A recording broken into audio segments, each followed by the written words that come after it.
The sun was setting as I finished pitching my tent at the base of Tijeras Peak. It had been a long hike, and my muscles ached with pleasant fatigue. I breathed in the crisp mountain air. The scent of pine needles filled my lungs. It was the perfect escape from the city noise. I was alone, but I didn't mind. I craved the solitude. I built a small fire and cooked a simple meal. As I ate, I watched the flames dance and listened to the gentle crackle of the burning wood.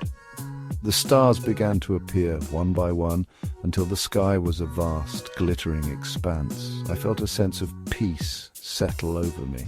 The wilderness had a way of doing that. It stripped away all the worries and anxieties of everyday life. I crawled into my tent, feeling content and exhausted. Zipping the entrance shut, I snuggled into my sleeping bag. The silence was almost absolute, broken only by the distant hoot of an owl and the gentle rustling of leaves in the night breeze. I closed my eyes, feeling the day's adventures seep into my dreams. I don't know how much time had passed when I first heard the sound. It was a faint snapping of twigs just outside my tent. My eyes flew open. My heart pounded against my ribs. I listened intently, straining to hear over the beating of my own heart. The sound came again, closer this time. Someone or something was out there. I held my breath, fear gripping me like a vice. The sound of footsteps, slow and deliberate, circled my tent. I imagined a pair of eyes gleaming in the darkness, watching me. I was frozen, paralyzed by fear. What should I do? The footsteps stopped. I held my breath, waiting, hoping that whatever was out there had moved on. Then I heard it, a low, guttural growl just on the other side of the thin nylon of my tent wall. It wasn't the sound of an animal. It was something else entirely, something too deep, too primal.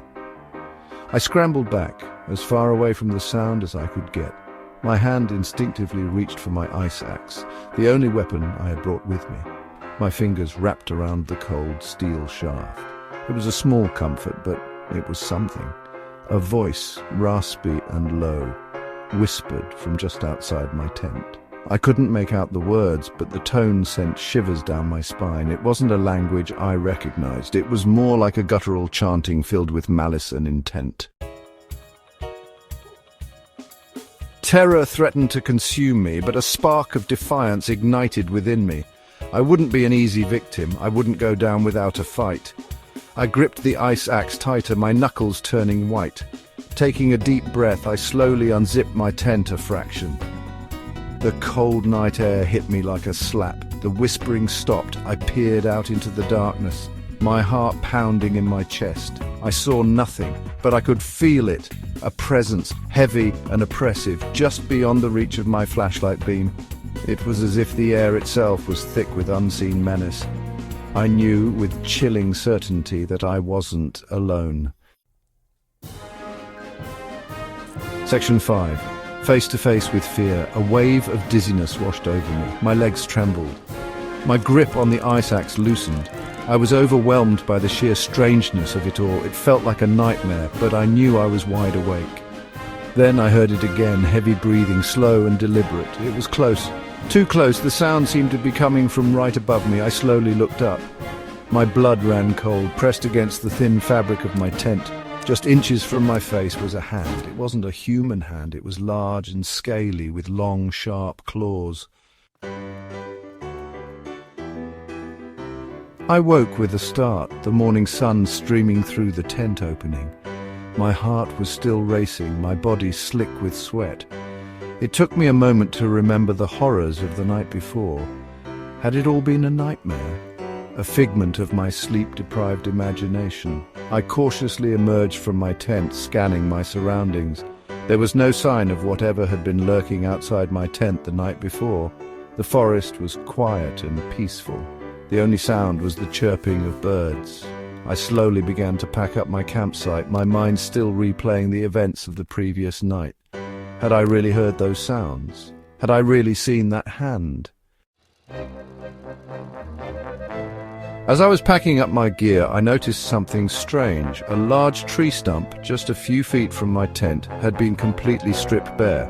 The wood was raw and jagged, as if it had been gnawed on by something with incredibly sharp teeth. I crouched down, examining the stump more closely. I had never seen anything like it. It was like some kind of wild animal had been at it. But what kind of animal could leave marks like that? And then I noticed something else. Footprints, or rather the lack of footprints. There were none. No sign of any animal or human approaching or leaving the area around my tent.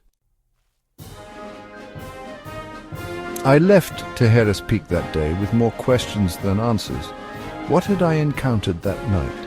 Was it a wild animal, some unknown predator that roamed the remote peaks of the mountains? Or was it something else entirely, something more sinister? I tried to convince myself that it had all been a bad dream, but deep down, I knew the truth. Something had been out there watching me, toying with me, and to this day I can't shake the feeling that whatever it was, it's still out there, lurking in the shadows. The experience had a profound impact on me. I've always considered myself a rational person, a skeptic by nature. But after that night, I couldn't deny the possibility that there were things in this world that defied explanation. I've never been back to Tijeras Peak. The memory of that night is still too vivid, too unsettling, but I've never forgotten it either. It serves as a constant reminder that there are still mysteries in this world, mysteries that may never be solved, and sometimes it's best not to go looking for answers in the dark.